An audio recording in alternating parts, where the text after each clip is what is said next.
বড় অসংখ্য শুকরিয়া যে আল্লাহ পাক রব্বুল আলামিন পবিত্র এই জুমার দিন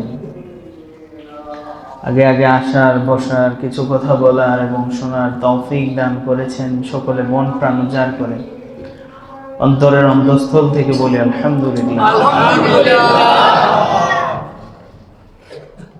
আমরা দীর্ঘদিন ধরে নবী সাল্লাল্লাহু আলাইহি ওয়াসাল্লামের জীবনের শুরু থেকে শেষ পর্যন্ত শুনেছি। এই জন্য আমরা জানবো নবী সাল্লাল্লাহু আলাইহি ওয়াসাল্লামের অবয়ব কেমন ছিল।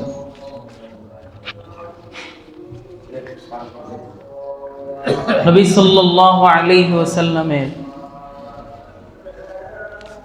মাথায় কয়টা পাকা চুল ছিল, নবীজির গঠন কেমন ছিল, নবীর জীবনের শুরু থেকে শেষ পর্যন্ত কোনো কিছু বাদ নাই যেটা উম্মতের সামনে স্পষ্ট না। সাহাবায়ে কেরাম যেমন দেখছে, নবীর কাছ থেকে যা শুনছে, নবীকে যা করতে দেখছে, নবীকে যেমন পাইছে, হুবহু সাহাবায়ে কেরাম তাদের পরবর্তীদের কাছে ওইভাবেই বর্ণনা করছে। আমার উস্তাদ, আমরা যাদের কাছে বুখারী শরীফ পড়ছি, হাদিসের কিতাব, মুফতি দিলওয়ার সাহেব, মুফতি মুসলিম আইনি সাহেব, ওনাদের থেকে আমরা শুনছি নবীর সব জীবন বৃত্তান্ত। ওনারা ওনাদের উস্তাদ থেকে শুনছেন, ওনার উস্তাদরা ওনার উস্তাদদের থেকে শুনছেন। আমাদের মাদ্রাসার জীবনে যদি পড়াশোনার এটাকে বলা হয় পরম্পরা, কোনো ছাত্রের যদি এই পরম্পরা না থাকে তাহলে ওই ছাত্রকে ছাত্র বলে গ্রহণ করা হয়। আমাদের উস্তাদেরও এই পরম্পরা, যেটাকে বলা হয় সনদ আছে, ওনার সনদটা আমাদেরকে দিছে, আমার সনদ আবার আমি আরেকজনকে দেব। এভাবে ধারাবাহিকভাবে নবীর যে অবয়ব, নবীজির সবকিছু উম্মতের মাঝে ছড়ায় আছে। আমরা একটা একটা করে জানবো। আকৃতির দিক থেকে হযরত আনাস রাদিয়াল্লাহু তাআলা আনহু বলেন, মূলত নবী করিম সাল্লাল্লাহু আলাইহি ওয়াসাল্লামের ব্যক্তিগত বিষয়ের যত হাদিস, এগুলো সবচেয়ে বেশি বর্ণিত আছে হযরত আনাস রাদিয়াল্লাহু আনহু থেকে। কারণ আনাস বিন মালিক রাদিয়াল্লাহু আনহু উনি ছিলেন নবীজির 10 বছরের খাদেম। কত বছরের খাদেম? 10 বছরের। যার কারণে উনি এগুলো বেশি জানতেন এবং ওনার থেকে এই হাদিসগুলো বেশি বর্ণিত। কানা রাসূলুল্লাহ সাল্লাল্লাহু আলাইহি ওয়াসাল্লাম লাইসা বিত-তাওয়িল বাইন।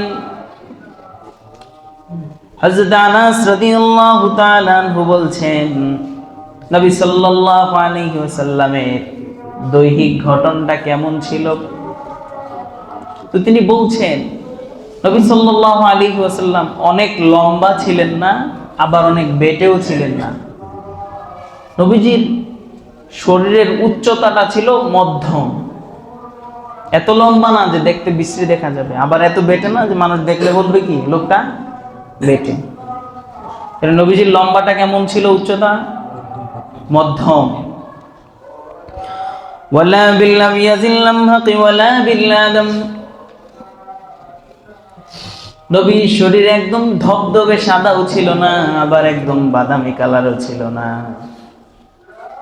ধবধবে সাদাও নবীজি ছিলেন না, আবার বাদামি রঙেরও ছিলেন না। দেখো দুধে আলতা সুন্দর, মানে সাদা এবং বাদামি দুটোটা মিশ্রিত। গায়ের রংটা ছিল কেমন? সাদা এবং বাদামি। ওয়ালা বিল জাদিল কততি ওয়ালা বিসসাবতি। নবী করিম সাল্লাল্লাহু আলাইহি ওয়াসাল্লামের মাথার চুলগুলো একদম সোজা ছিল না, আবার মাথার চুলগুলো অতি কোকড়ানো ছিল না। চুলগুলো রেশমি চুলের মতো একদম সোজা চিকন এরকম ছিল না, আবার কোকড়ানো ছিল না। উভয়টার মাঝামাঝি মধ্যম, হালকা কোকড়ানো হালকা রেশম এরকম। নবী করিম সাল্লাল্লাহু আলাইহি ওয়াসাল্লাম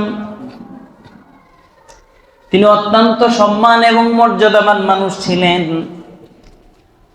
ইয়াতালাল্লা ওয়াজহুহু তালালুল কমারি লাইলাতাল বাদরি, নবীর চেহারাটা সব সময় উজ্জ্বল থাকতো পূর্ণিমার রজনীতে।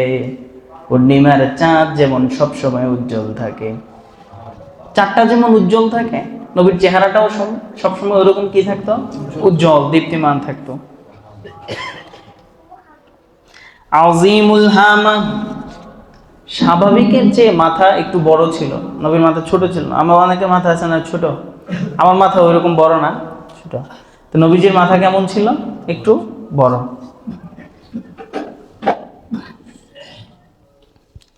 চুলগুলো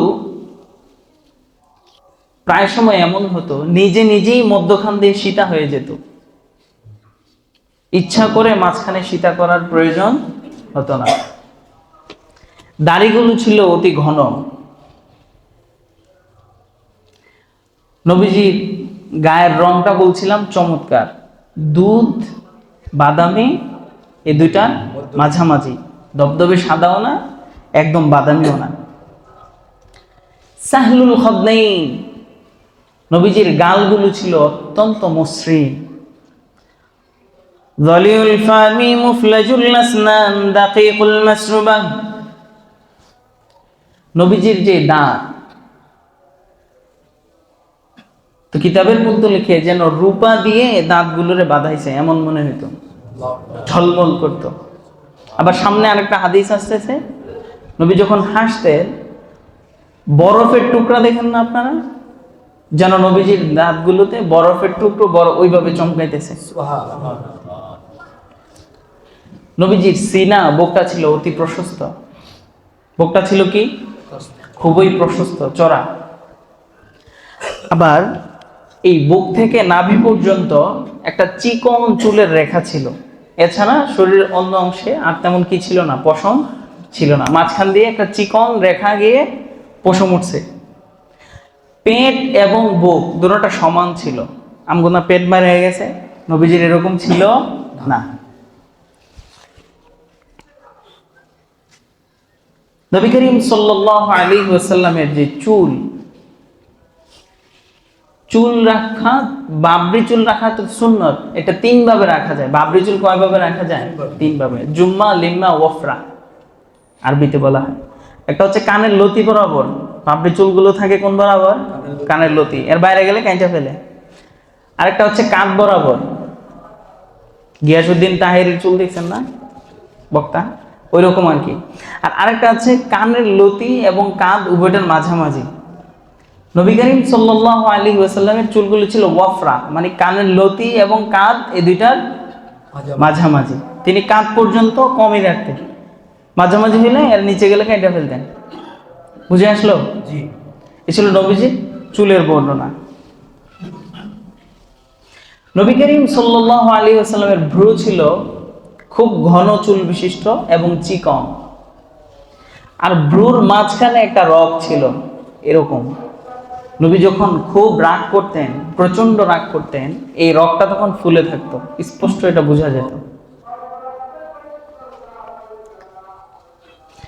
নবীজির হাত এবং পায়ের যে মাংস, এগুলো ছিল খুব গোশতে ভরপুর, মাংসল আছে না অনেকে, এরকম হইলে কিন্তু সুন্দর হয়। হাত এবং পা এগুলো মাংসল ছিল।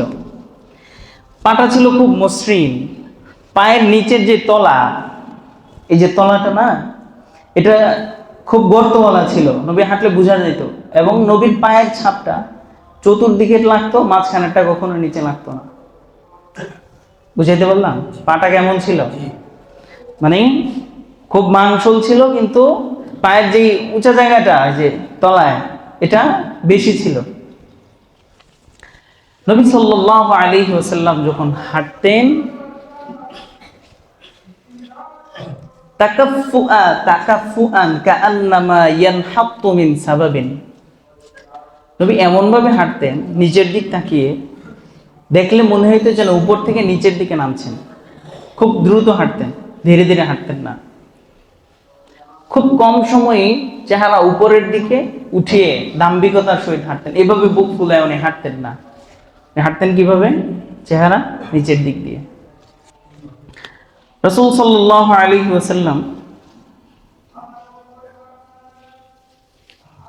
সাহাবাদের সাথে, দলের সাথে যখন হাঁটতেন তখন তিনি সকলের পেছনে থাকতেন আর অন্যদেরকে সবার সামনে রাখতেন।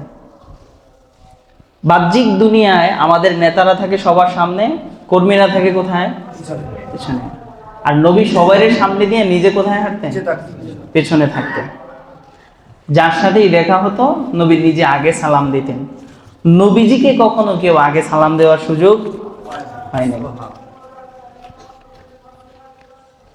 নবী করিম সাল্লাল্লাহু আলাইহি ওয়াসাল্লামের সৌন্দর্য কেমন ছিল? عن جابر بن سمرة رضي الله تعالى عنه قال رأيت رسول الله صلى الله عليه وسلم في ليلة الزحاد। জাবির ইবনে সামুরা বলেন, আমি পূর্ণিমার রজনীতে একবার নবী সাল্লাল্লাহু আলাইহি ওয়াসাল্লামকে দেখেছিলাম। ওয়া আলাইহি হুল্লাতুন হামরা, নবীজির শরীরে ছিল লাল দুজোড়ো জামা, লুঙ্গিটাও লাল, গায়ের পোশাকটাও কি লাল। অনেকে বলে না লাল কাপড় পরা হারাম, এটা আসলে সঠিক না। ইসলামে লাল কাপড় পরা কি আছে? জায়েজ আছে। হলুদ কাপড় পরা হারাম, ঠিক আছে? আচ্ছা, তো প্রাসঙ্গিক কথা। তো নবীজির দেহ মুবারকে ছিল হুল্লাতুন হামরা, লাল বর্ণের জামা। ফাজালতু আনজুরু ইলাইহি ওয়া ইলাল কমারি। জাবির ইবনে সামুরা বলেন, আমি একবার নবীর দিকে তাকাই আর একবার পূর্ণিমার চাঁদের দিকে তাকাই। একবার চাঁদের দিকে তাকাই, আরেকবার নবীর দিকে তাকাই, আবার নবীর দিকে তাকাই, আবার চাঁদের দিকে তাকাই। ফালাহু আইনদি আহসানু মিনাল কমারি, যতবার তাকাই পূর্ণিমার চাঁদের চেয়েও নবীজির চেহারাটা আমার কাছে সুন্দর মনে হয়। নবী এত সুন্দর ছিলেন। নবীজির পিঠের মধ্যে ছিল একটা মাহরে নবুয়ত। হযরত সাঈদ ইবনে ইয়াজিদ রাদিয়াল্লাহু আনহু বলছেন, আমরা নবী সাল্লাল্লাহু আলাইহি ওয়াসাল্লামের কাছে গিয়েছিলাম, আমি তখন ছিলাম খুবই ছোট। নবীজি তখন ওযু করছিলেন। আমার খালা আমাকে নবীর কাছে নিয়ে গিয়েছিলেন। নবী আমার জন্য দোয়া করলেন এবং ওযুর পানি আমাকে খেতে দিলেন। আমি তখন পেছনে দাঁড়ানো ছিলাম। আমি দেখতে পেলাম নবীজির পিঠের মধ্যে মোহরে নবুয়ত। এই মোহরে নবুয়তটা ছিল কবুতরের ডিমের মতো একটু উঁচা। কবুতরের ডিম দেখছেন না আপনারা? এটা হচ্ছে নবুয়তের সিল। নবীজির নবুয়ত আল্লাহ যে ওনাকে দান করছে এটার একটা প্রমাণ ছিল এই মোহরে নবুয়তটা। পিঠের মধ্যে একটু মাংস বাড়তি, এটা কবুতরের ডিমের মতো দেখা যাইত। নবী সাল্লাল্লাহু আলাইহি ওয়াসাল্লাম মাথায় প্রচুর পরিমাণে তৈল দিতেন।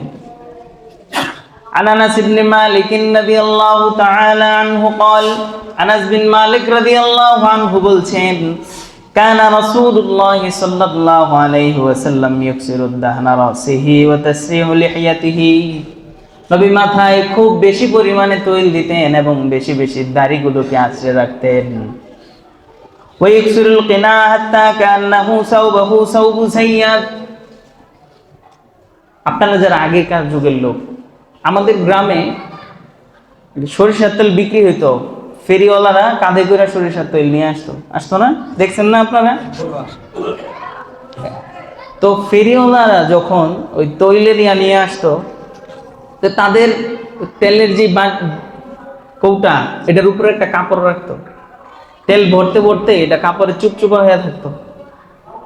তো হাদিসে বলতেছে কান্না সাওবাহু সাওবু সাইয়াদ, টুপির নিচে উনি আরেকটা কাপড় দিতেন। এই কাপড়টা তেলে এমন ভাবে ভিজা থাকতো, তেলওয়ালার কাপড় যেভাবে ভিজে থাকে। উনি মাথায় প্রচুর পরিমাণে কি ব্যবহার করতেন? তৈল ব্যবহার করতেন। নবী সাল্লাল্লাহু আলাইহি ওয়াসাল্লাম সব কিছুতে সব সময় ডানকে প্রাধান্য দিতেন, ডান হাতকে প্রাধান্য দিতেন, ডান পাশকে প্রাধান্য দিতেন। রাস্তায় যখন হাঁটতেন ডান পাশ দিয়ে হাঁটতেন। যখন তিনি ওযু করতেন ডান দিক থেকে আগে শুরু করতেন, যখন তিনি মাথা আঁচড়াতেন ডান পাশের চুলগুলো আগে আঁচড়াতেন, মানে ডান দিক। জুতা পরিধান করলেও ডান পায়ের জুতাটা আগে পরিধান করতেন। এজন্য আমাদের এখান থেকে শিক্ষা নেওয়া উচিত, ডানকে সর্বকাজে কি দেয়া? প্রাধান্য দেয়া। নবী করিম সাল্লাল্লাহু আলাইহি ওয়াসাল্লামের মাথার চুল কেমন ছিল? তো বয়সটা যখন কম ছিল তখন তো সবগুলো চুল কালোই ছিল, কিন্তু শেষ বয়সে এসে নবী যখন খুব তৈল দিয়ে রাখতেন মাথায়, তখন ওনার যে চুল পাকছে এটা বোঝা যেত না। হযরত জাবির ইবনে সামুরা বলছেন, কদ সুইলান শাইবি রাসূলিল্লাহি সাল্লাল্লাহু আলাইহি ওয়াসাল্লাম, নবীজির সাদা চুল সম্পর্কে প্রশ্ন করা হলো। কায়না ইযা দাহানা রাসাহু লাম ইয়ারা মিনহু শাইবুন ওয়া ইযা লাম ইয়াদহিন রুইয়া মিনহু, নবী যখন মাথায় তৈল দিয়ে রাখতেন নবীর সাদা চুলগুলো বোঝা যেত না, আবার যখন তিনি তৈল দিতেন না তখন দেখা যেত মাথায় চুলগুলো পেকে গিয়েছে। তো অনেকের মতে নবীর যে চুল পাকছে এটা সর্বোচ্চ 22টা কিংবা তার চেয়েও কম বেশি হবে, 20টা বা 22টা, এর বেশি না। এখন নবী করিম সাল্লাল্লাহু আলাইহি ওয়াসাল্লাম তো সবসময় জৈতুন তেল ব্যবহার করতেন। স্বাভাবিকত জৈতুন তেল যারা নিয়মিত ব্যবহার করে তাদের চুল পেকে যাওয়ার কথা না, কিন্তু তবুও কেন নবীজির 22টা কিংবা 20টা চুল কেন পাকলো? আল্লাহর রাসূল সাল্লাল্লাহু আলাইহি ওয়াসাল্লাম হযরত আবু বকর নবীকে প্রশ্ন করলেন, ইয়া রাসূলুল্লাহি কদ শিবতা, ইয়া রাসূলুল্লাহ আপনি যে বৃদ্ধ হয়ে গেলেন, আপনার দাড়িগুলো যে পেকে গেল, চুলগুলো যে কিছু কিছু পেকে গেল। আল্লাহর রাসূল বললেন, শাইয়াবাতনিল হুদ ওয়াল ওয়াকিয়া ওয়াল মুরসালাত ওয়া আম্মা ইয়াতাসালুন, ও আবু বকর আমাকে তো বৃদ্ধ করছে সূরা হুদ, সূরা মুরসালাত, সূরা আম্মা ইয়াতাসালুন এবং সূরা ইযা শামসু কুব্বিরাত। এই সবগুলো সূরা কিয়ামত সম্পর্কে। এই সবগুলো সূরা কি সম্পর্কে? কিয়ামত সম্পর্কে। এই ভয়াবহ সূরাগুলো যখন নবীর কাছে নাজিল হয়েছে, নবী এই কিয়ামতের ভয়াবহ বিভৎস রকমের দৃশ্য অনুধাবন করে, অবলোকন করে চুল পাকে গেছে। এটা নবীর নিজের কথা। নবী সাল্লাল্লাহু আলাইহি ওয়াসাল্লাম সুরমা ব্যবহারের ব্যাপারে হাদিস বর্ণিত আছে। কানা রাসূলুল্লাহি সাল্লাল্লাহু আলাইহি ওয়াসাল্লাম ইয়াক্তাহিলু ক্বাবলা আন ইয়ানাম বিল ইসমি সালাসান ফি কুল্লি আইদিন ওয়া ক্বালা ইয়াজিদ ইবনে হারুন ইন্নান নাবিয়্যা সাল্লাল্লাহু আলাইহি ওয়াসাল্লাম লাহু মুকহলা। বিশ্বনবী মুহাম্মদুর রাসূলুল্লাহর একটা সুরমাদানি ছিল। একটা কি ছিল? সুরমাদানি। ইয়াক্তাহিলু মিনহা ইনদান নাওমি সালাসান ফি কুল্লি আইদ, নবীজি যখন ওই ঘুমাতেন রাত্রিবেলায় ঘুম যাওয়ার পূর্বে ডান চোখে 3 বার এবং বাম চোখে 3 বার সুরমা লাগিয়ে ঘুমাতেন। ডান চোখে 3 বার, বাম চোখে 3 বার। এটা নবীজির নিয়মিত অভ্যাস ছিল। নবীজি সাদা কাপড় খুব পছন্দ করতেন, যদিও তখনকার ব্যবস্থাপনা এত ভালো ছিল না, যার কারণে অন্য ধরনের পোশাক পরতে হয়েছে, বাধ্য ছিল না তো, কিন্তু খুব বেশি পছন্দ করতেন কি? সাদা কাপড়। এমন মে আল্লাহর রাসূল বলেন, আলাইকুম বিল বিয়াজ মিনাস সিয়াবি লিয়ালবাসাহা হায়াকুম, তোমাদের উচিত তোমরা সাদা কাপড় পরিধান করো, তোমাদের মাঝে যারা জীবিত তারাও যেন সাদা কাপড় পরিধান করে। ওয়া কাফিনু ফিহা মাউতাকুম, তোমরা তোমাদের মৃত লোকদেরকে সাদা কাপড় দিয়ে কাফন পরিধান করাইবা। নবী কি নির্দেশ দিলেন? যে সাদা একটা উত্তম পোশাককে ফাইন্নাহা মিন খাইরি সিয়াবিকুম, এই সাদা কাপড়টা হচ্ছে তোমাদের জন্য উত্তম পোশাক। অতএব তোমরা যারা জীবিত আছো তোমরা সাদা কাপড় পরিধান করবা। তোমাদের মাঝে কেউ যখন মৃত্যুবরণ করবে তাকেও তোমরা সাদা কাপড় দিয়ে কাফন করাইবা। এই জন্য যেমন আলহামদুলিল্লাহ আমি আজ পর্যন্ত 7 থেকে 8 বছর হবে আমি সাদা কাপড় ছাড়া ব্যবহার করি না। সাদা কাপড় যে কেউ পরুক অনেক সুন্দর লাগে। সাদা কাপড়ের একটা আলাদা, সাদা কাপড় রোগ প্রতিরোধ ক্ষমতা বাড়ায়, এই জন্য হসপিটালে বেশিরভাগ দেখবেন সাদা কাপড়ের ব্যবহার। সাদা কাপড় অ্যালার্জি, এই ধরনের অনেক সমস্যা, অনেকের অ্যালার্জি ছুটেই না। আপনারা সাদা কাপড় পরবেন, দেখবেন থাকবে না ইনশাআল্লাহ। সাদা কাপড়, আপনার শরীরে অন্যান্য পোশাক পরলে ময়লা দেখা যায় না, যার ফলে এমন হয় যে আমরা ময়লা কাপড়টা গায়ে পরে থাকি। সাদা কাপড় পরলে এই সমস্যাটা হয় না। এই জন্য আল্লাহ রসুল সাদা কাপড় পছন্দ করতেন, চেষ্টা করবেন সাদা কাপড় পরিধান করতে। নবী করিম সাল্লাল্লাহু আলাইহি ওয়াসাল্লামের জুতা কেমন ছিল? হযরত কাতাদা রাদিয়াল্লাহু তাআলা আনহু বলেন, কুলতু লি আনাস ইবনে মালিক কাইফা কানা না'লু রাসূলিল্লাহি সাল্লাল্লাহু আলাইহি ওয়াসাল্লাম। হযরত আনাসকে কাতাদা প্রশ্ন করলেন, নবীর সাহাবী আনাস, আপনি বলুন নবীজির জুতা মুবারক কেমন ছিল? ক্বালা লাহুমা কিবালান, নবীর জুতা ছিল দুই ফিতা বিশিষ্ট। নবীর জুতাগুলো কেমন ছিল? দুই ফিতা বিশিষ্ট। এজন্য অন্তত নবী করিম সাল্লাল্লাহু আলাইহি ওয়াসাল্লামের সাথে যাদের গভীর সম্পর্ক, যারা আল্লাহর ওলি ছিলেন, তারা জীবনে দুই ফিতা ছাড়া জুতাই পরতেন না অনেকে। কিন্তু এমন না যে দুই ফিতাওয়ালা জুতা পরলেই কোনো আলাদা সওয়াব আছে, না, ব্যাপারটা এরকম না। হযরত ওসমান রাদিয়াল্লাহু আনহু এক ফিতা বিশিষ্ট জুতা, এই যে বর্তমানে ওই যে মোজার সাথে আমরা যে জুতাগুলো পরি এরকম, ঠিক আছে, ওগুলোতে কিন্তু ফিতা নাই। তো এই জুতা ওসমান রাদিয়াল্লাহু আনহু পরতেন। তাছাড়া হযরত আবু বকর, হযরত ওমর, ওনারা আবার সারা জীবন দুই ফিতাওয়ালা জুতাই ব্যবহার করছে। নবী করিম সাল্লাল্লাহু আলাইহি ওয়াসাল্লাম মোজা ব্যবহার করতেন, চামড়ার মৌজা, কালো মৌজা, এবং এই মৌজার উপর নবী করিম সাল্লাল্লাহু আলাইহি ওয়াসাল্লাম মাসাহ করতেন। যদি চামড়ার মৌজা কারো থাকে, ওযু করার সময় তার এই মৌজা কি করতে হবে না, খুলতে হবে না। সে যদি ওযু করে মৌজা পায়ে দেয়, তাহলে 24 ঘন্টা, একদিন পর্যন্ত এই মৌজার উপর সে কি করতে পারবে, মাসাহ করতে পারবে। বুঝে আসছে মাসালা? তো শীতকালে অনেকে যারা বৃদ্ধ, পা ধুতে সমস্যা, অনেকে মনে করে ঠান্ডা পানি ব্যবহার করলে মনে হয় বেশি সওয়াব। আসলে ব্যাপারটা মোটেই এরকম না। কারো যদি গরম পানি করার সামর্থ্য থাকে শীতকালে, আপনি গরম পানি দিয়ে উযু করবেন, কষ্ট করে ঠান্ডা পানি দিয়ে উযু করার কোনো প্রয়োজন নাই। এমন না যে আপনার গরম পানি আছে, এটা থাকা সত্ত্বেও আপনি ঠান্ডা পানি দিয়ে উযু করলেন সওয়াবের আশায়, এটা ভুল করবেন। গরম পানি আগুন কে দিছে? ওটা তো আল্লাহর নিয়ামত। আল্লাহর নিয়ামতটা আপনি ব্যবহার করলেন না কেন? ঠান্ডা পানিটা তো আল্লাহর নিয়ামত না, এটা একটা প্রাকৃতিক অবস্থা। তো আপনার নিয়ামত গ্রহণ করবেন, এটা আরো ভালো।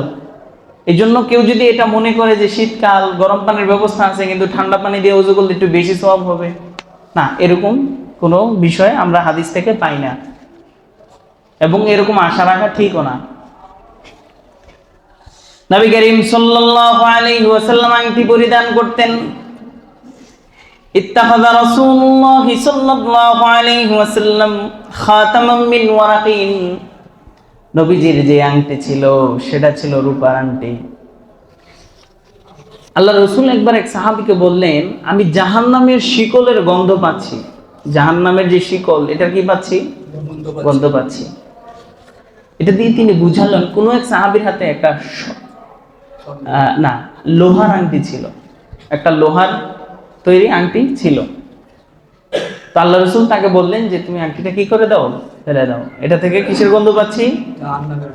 জাহান্নামের শিকলের। এই জন্য লোহার আংটি কেউ ব্যবহার করবেন না। ইসলামে লোহার আংটি ব্যবহার করা কি আছে? নিষেধ। কিসের আংটি ব্যবহার করবেন? রূপার। নবী করিম সাল্লাল্লাহু আলাইহি ওয়াসাল্লামের যে আংটি ছিল, সে আংটি নবী ইন্তেকালের পর সেটা ছিল হযরত আবু বকর রাদিয়াল্লাহু আনহুর কাছে। হযরত আবু বকর ইন্তেকালের পর সেটা ছিল হযরত ওমর রাদিয়াল্লাহু আনহুর কাছে। হযরত ওমরের ইন্তেকালের পর সেই আংটিটি ছিল হযরত ওসমান রাদিয়াল্লাহু আনহুর হাতে। বীর আরিস নামে একটি কূপ ছিল, বীরে আরিস। এই বীর আরিসের মধ্যে এই স্বর্ণের আংটি, এই নবীর এই রূপার আংটিটা হযরত ওসমান রাদিয়াল্লাহু আনহু ওযু করতে গিয়ে ফেলে দিয়েছে, পড়ে গেছে। এই আংটির নকশাটা ছিল, প্রথম লাইনে ছিল মুহাম্মদ, দ্বিতীয় লাইনে ছিল রাসূল, তৃতীয় লাইনে ছিল আল্লাহ, মুহাম্মাদুন রাসূলুল্লাহ। আংটির উপরে এটা কি ছিল? লেখা ছিল, এই নকশাটা লেখা ছিল। তো এই আংটিটা হযরত ওসমান রাদিয়াল্লাহু আনহুর জামানায় ওনার থেকে বীর আরিসের মধ্যে পড়ে গেছে। পরে ওই কূপে অনেক খোঁজাখুঁজি করছে, কূপের সব পানি উঠাইছে নবীর আংটিটা পাওয়ার জন্য, কিন্তু আর কোনোভাবে এটা পাওয়া যায়নি। আল্লাহ পাকের হয়তো বিশেষ কোনো উদ্দেশ্য ছিল, এই কারণে আংটিটাকে আল্লাহ পাক দুনিয়া থেকে নিশ্চিহ্ন করে দিয়েছেন। নবীজি আংটি পরতেন কোন হাতে? عن عبد الله بن جعفر رضي الله تعالى عنه أن النبي صلى الله عليه وسلم كان يختتم في يمينه। নবী সাল্লাল্লাহু আলাইহি সাল্লাম ওই আংটিটা ডান হাতের আঙ্গুলগুলোতে পরিধান করতেন। এজন্য আমরা যারা আংটি পরবো কোন হাতে পরবো? ডান হাতে, নবীর অনুকরণে। নবী সাল্লাল্লাহু আলাইহি ওয়াসাল্লামের যুদ্ধের ময়দানে দুইটা লৌহবর্ম ছিল। বদরের যুদ্ধ তিনি নিজে একটা পরিধান করতেন, ওটার উপরে আরেকটা লৌহবর্ম পরিধান করতেন। নবীজির লৌহবর্ম ছিল। যুদ্ধের জন্য এরকম প্রস্তুতি নিয়ে রাখা প্রত্যেকটা মুসলমানদের জন্য আবশ্যক এবং উচিত। ইসলামের জন্য যখন ডাক আসবে যেন সবাই ইসলামের জন্য জীবন দিতে পারে। নবী এভাবে প্রস্তুতি নিয়ে রেখেছেন এবং নিজেও যুদ্ধে শামিল হয়েছেন। নবী সাল্লাল্লাহু আলাইহি ওয়াসাল্লাম পাগড়ি পরিধান করতেন। নবীর পাগড়ির রং ছিল কালো। নবীর পাগড়ির রং ছিল কেমন? কালো। عن جابر رضي الله عنه قال دخل النبي صلى الله عليه وسلم مكة يوم الفتح وعليه إمامة سوداء। নবী যখন ফাতে মক্কার সময় মক্কায় প্রবেশ করলেন, নবীর মাথায় ছিল কালো পাগড়ি। এর জন্য কালো পাগড়ি পরিধান করাও মানে পাগড়ি পরা তো সুন্নত, একটু ভালো হচ্ছে কোন পাগড়িটা পরা? কালো পাগড়ি। নবী করিম সাল্লাল্লাহু আলাইহি ওয়াসাল্লামের জামা কেমন ছিল?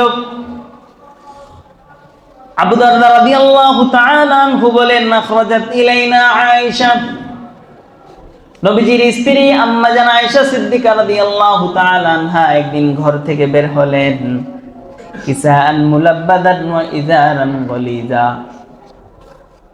আম্মা জান আয়েশা সিদ্দিকা ঘর থেকে একটি তালিযুক্ত জামা, অনেক জোড়া তালি দেয়া, আরেকটা ভারী মোটা উলের লুঙ্গি আর একটা তালিযুক্ত চাদর নিয়ে বের হয়েছে।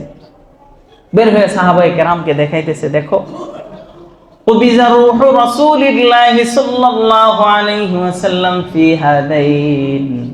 আল্লাহর নবী এই তালিযুক্ত, এই ফারাজ চিরা তালিযুক্ত এই চাদরটা আর এই লুঙ্গিটা পরে হতে অবস্থায় দুনিয়া থেকে বিদায় নিয়েছেন। আজকে আমাদের সমাজে এখন তালিযুক্ত জামাই নেই, একটু ছিল বাস। নবী ইন্তেকাল করছে যে জামা নিয়া, এই জামাতে কি ছিল? অনেকগুলো তালি ছিল।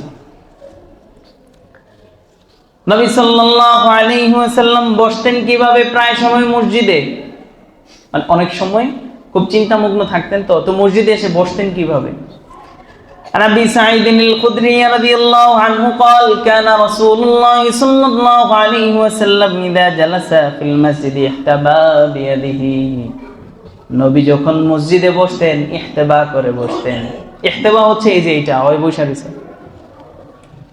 দেখছেন? মানে এই হাঁটুগুলো উপরে উঠায়া এইভাবে পেছ দিয়া বসা, এটাকে বলা হয় কি? ইহতিবা। নবীজি এভাবে প্রায় সময় কি করতেন? বসে থাকতেন। নবী যখন খাবার খেতেন আঙ্গুলগুলো খুব চেটে খাইতেন।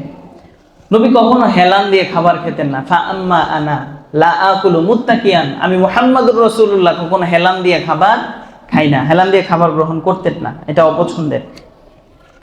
নবী সাল্লাল্লাহু আলাইহি ওয়াসাল্লামের পছন্দের খাবারগুলো একটু শুনেন। শশা আছে না? সময় শেষ তো তাড়াতাড়ি বলি। শশা এবং খেজুর নবীজি একসাথে করে খেতেন, দুটোটা। রমজান আসলে খেয়ে দেখবেন, দেখবেন ভালো লাগে। তারপর এই তরমুজ এবং খেজুর, এই দুটোটাও নবীজি একসাথে করে খেতেন। একবার নবী সাল্লাল্লাহু আলাইহি ওয়াসাল্লাম দাঁড়িয়ে পানি পান করলেন। এই জন্য দাঁড়িয়ে পানি পান করা হারাম না, মাঝে মাঝে কোনো সমস্যার কারণে ওজোর থাকলে খাওয়া যায়। জামজামের পানি এবং ওযু করে বদনায় যদি পানি থাকে, ওযুর যে কৌটা সেটাও দাঁড়িয়ে পান করা কি সুন্নত। তো নবী সাল্লাল্লাহু আলাইহি সাল্লাম একবার এক পেয়ালায় দাঁড়ায় পানি পান করলেন এক সাহাবীর বাড়িতে গিয়ে। ওই সাহাবী নবীর যেখানে মুখ লাগাইছে ওই পেয়ালার ওই অংশটা ভাঙা নিজের কাছে সারা জীবন রেখে দিয়েছে বরকত হিসেবে। এই জায়গায় নবীর মুখ লাগছে। নবী সাল্লাল্লাহু আলাইহি ওয়াসাল্লাম মিঠা ঠান্ডা পানিকে খুব বেশি পছন্দ করতেন। নবী ঠান্ডা পানিকে খুব বেশি পছন্দ করতেন, সুগন্ধি ব্যবহার করতেন খুব। এজন্য আল্লাহ রাসূল বলেন লা ইয়ারুদ্দুতি, তোমাদেরকে কেউ যখন কোনো সুগন্ধি লাগায় তখন তোমরা কখনো ফেরত দিও না। হযরত আনাস জীবনে কখনো কেউ সুগন্ধি সাজছে ওনাকে যে আনাস একটু দেন, উনি জীবনে কখনো না করে নাই। হযরত আনাসকে লোকেরা জিজ্ঞেস করলো আপনি কেন এটা করেন না? যতবার আপনাকে যেই একটু আতর দিতে চায়, একটু সুগন্ধি লাগাতে চায়, আপনি সাথে সাথে হাত বাড়ায় দেন কেন? আল্লাহর রাসূলের স্বভাবটা এমন ছিল, কখনো সুগন্ধি উনি বারণ করতেন না। আল্লাহ রাসূল সাল্লাল্লাহু আলাইহি সাল্লাম প্রত্যেকটা কথা 3 বার করে বলতেন। 3 বার করে বলার পিছনে কারণ ছিল, একটা মজলিসে 3 ধরনের মানুষ থাকে। কিছু মানুষ থাকে অতি মেধাবী, তারা একবার শুনলেই হয়ে যায়। কিছু মানুষ থাকে মিডিয়াম পর্যায়ের মেধাবী, তারা একটা কথা 2 বার শুনলে মনে থাকে। আর কিছু মানুষ আছে আরেকটু কম মেধাবী, তারা 3 বার শুনলে কথাটা বুঝে এবং মনে রাখতে পারে। এই জন্য আল্লাহর রাসূল সবচেয়ে কম বুঝ যার তাকে লক্ষ্য করে কথা বলতেন। যারা বুঝমান তারা প্রথমেই বুঝে গেছে, যারা একটু কম বুঝের তারা দ্বিতীয়বার বুঝছে, যারা আরো কম বুঝতেন শেষের বার তারা অবশ্যই বুঝে নিতেন। এই জন্য নবী যে কোনো কথাকে কয়বার করে বলতেন? 3 বার করে বলতেন। এবার আরেকটা হাদিস দিয়ে শেষ করে দিব ইনশাআল্লাহ। রাসূল সাল্লাল্লাহু আলাইহি ওয়াসাল্লামের গুণাগুণ, স্বভাব চরিত্র সম্পর্কে সবচেয়ে বেশি জানতেন রাসূল সাল্লাল্লাহু আলাইহি ওয়াসাল্লামের হযরত হাসান ইবনে আলী রাদিয়াল্লাহু আনহু ওনার খালা হিন্দ ইবনে আবি হালা। তো সে অনেক বেশি জানতেন নবীজির ঘটনা আকৃতি সম্পর্কে। এই জন্য হযরত হাসান রাদিয়াল্লাহু আনহুর সন্তান, হযরত আলী রাদিয়াল্লাহু আনহুর সন্তান হযরত হাসান নবীজির নাতি, তিনি নবীজির সিফাত সম্পর্কে জানার জন্য একটি হাদিস বিস্তারিতভাবে আসছে। আমি কয়েকটা অংশ শুধু শোনাই দিই। কানা রাসূলুল্লাহ সাল্লাল্লাহু আলাইহি ওয়াসাল্লাম মুতাওয়াসিলাল আহজান, নবী সব সময় চিন্তামগ্ন থাকতেন। নবী সব সময় কিভাবে থাকতেন? চিন্তিত থাকতেন। উম্মতের ফিকির, উম্মতের দরদ, বিভিন্ন বিষয় নিয়ে সব সময় চিন্তায় থাকতেন। এজন্য আমরা যারা চিন্তা পেরেশানিতে থাকি আমরা মনে করি হয়তো আমি দুঃখে আছি, কিন্তু দুনিয়ার শ্রেষ্ঠ মানুষটা সবসময় কিসে থাকতেন? চিন্তায় থাকতেন। দাইমাল ফিক্র লাইসাত লাহু রাহা, নবীর জীবনে তেমন কোনো শান্তি ছিল না। উনি সব সময় কোনো না কোনো চিন্তায় মগ্ন থাকতেন। তাবিলুস সাকতি, দীর্ঘ সময় চুপ থাকতেন। লা ইয়াতাকাল্লামু ফি গায়রি হাজা, অযথা কখনো জীবনে কথা বলে নাই। অনর্থক অযথা কোনো কথা উনি জীবনে বলে নাই।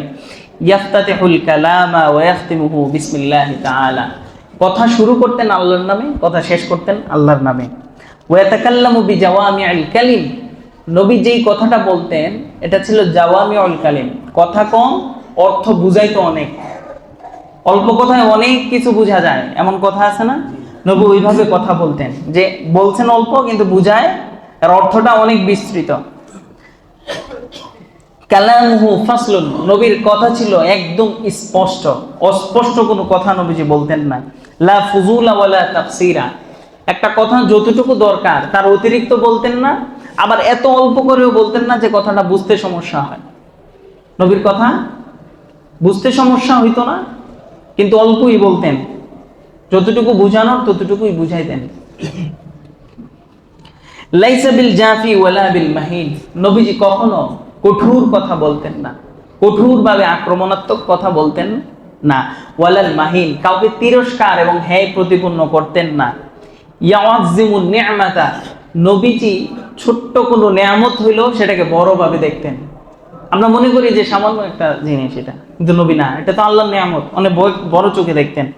ওয়াইন দাক্কাত লা ইয়াদুমু মিনহা শাইআন গায়রা আন্নাহু লাম ইয়াকুন ইয়াদুমু যুকান, নবীজি কোনো খাবারের কখনো মন্দ বলেন নাই যে খাবারটা স্বাদ হয় নাই, কারণ যে রান্না করছে সে কষ্ট পাবে এই কারণে। যেমনই হোক, নবী আবার অতি প্রশংসায় মেতে উঠতেন না।